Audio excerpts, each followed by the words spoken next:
and welcome to my real-time options trading, where I trade a real account with real money right in front of you. Now I'm totally transparent as I share my account value live on screen. And I've been trading options online for 28 years now, and I'm here to share how it's possible to trade options with less risk and how you can even follow my trades if you choose to do so. I must say that trading is risky and it is possible to lose money following my trades. My purpose is to help people learn how to trade a proprietary trade I developed called the safe wheel strategy. The wheel strategy, as it's known today, is a popular strategy, but it comes with major risks.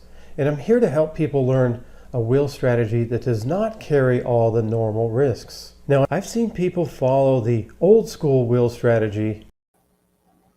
Okay, let's get started.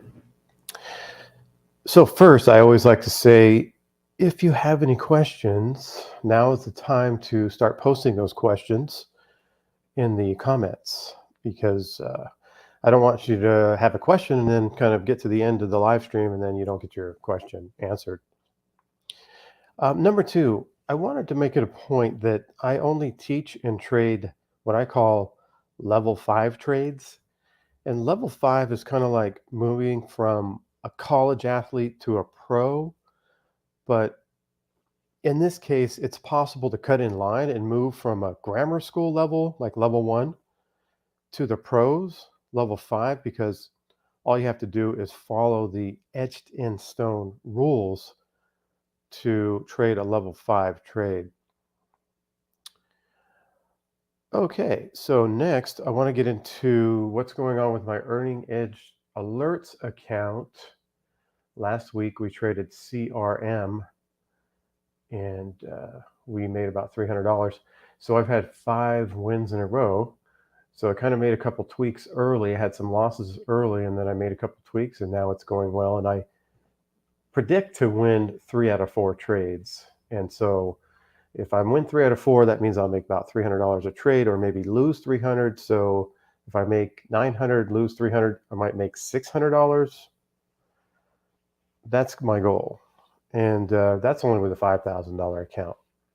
And this system basically is designed to turn a small account into a large account. So I would only start with maybe $5,000 with this system and just work it up.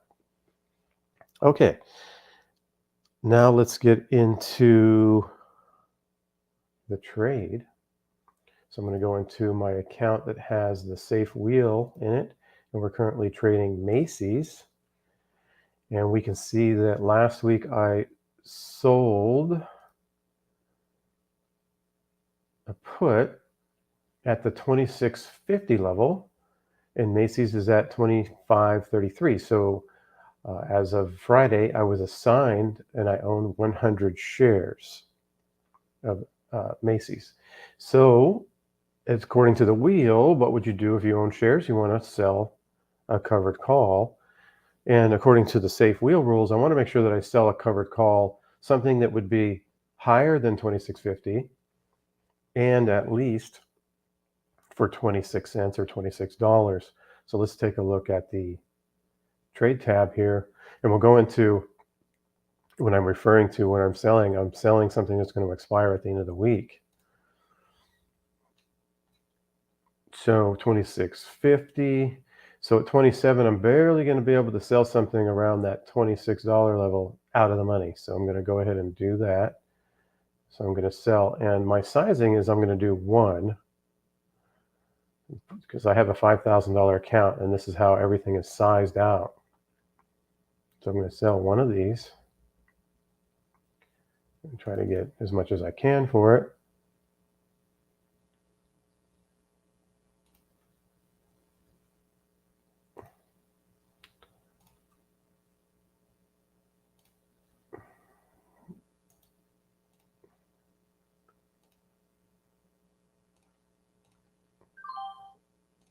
Okay, so it looks like I got filled at 27 or 27 cents or $27 came into the account. Now, the next step is I need to buy a long call to protect my hedge. And I like to get something around 5 or 6 cents, $5 or $6. So the 29, maybe I can pick that up for $5. $29 call, and this will protect my hedge in case Macy's just jumps up to $35 for some reason. It's kind of like a hedge, basically, for $6. That looks like.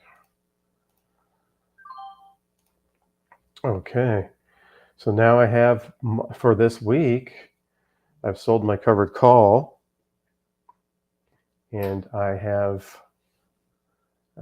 bought my long call to protect this hedge. You can see that I have this hedge, and I'm down $21 today. So on this particular cycle, right, I'm up maybe $10. I'm not up a lot, not down. So that's pretty good. And then for the account itself, I'm up $400. So somebody asked me how much that was in percentage terms. So 405 divided by, it had started with $5,000. So up around 8%, which is really good for this system. It's usually not up this much and this quickly. And if you're interested in the Safe Wheel guidelines and flowcharts, I have that on special right now. I'm not sure how long I'm going to run that special, but that is available, and there's a link in the description for that. Okay, so let me get into the questions. Looks like I only have one question here. Let's see here. It's from James. Is there a ratio criteria one would use if you wanted to do this on an underlying that's 50 to 70 versus 20 to 30?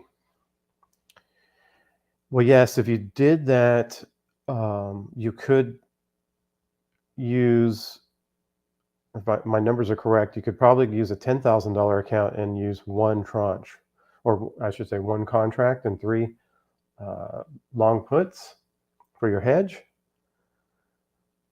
And you would be using a $10,000 account if you wanted to do it that way, as far as sizing.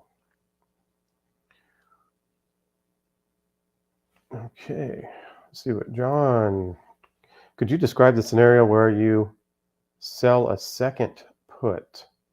Yeah, so right now, for example, if today I did not have enough premium at that $27 strike, so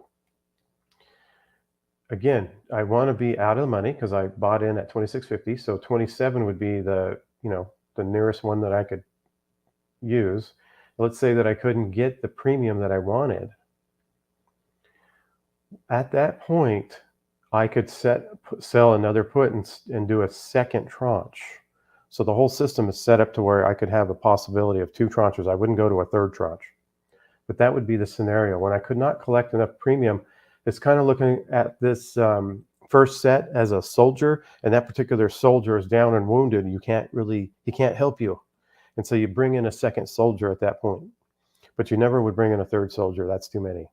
Because then your put hedge would not cover having 3 soldiers out there. Okay, Ben. As you developed a safe wheel, did you find some variants that didn't work? What were some of those, and why did they end up not working based on your experience? Yeah, I mean, I think there was probably about 10 of them. I was just trying to figure out really the hedge part of it and the sizing. So I think I initially started with 2 long for the put hedge. I'd use different expiration cycles for the put hedge. I had to find that place where that put hedge was going to cover me but not depreciate very fast.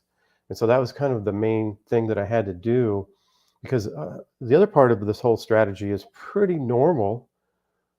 It's pretty much the normal wheel strategy, except for we have that hedge. So that was kind of the factor that I had to go back and forth and tweak.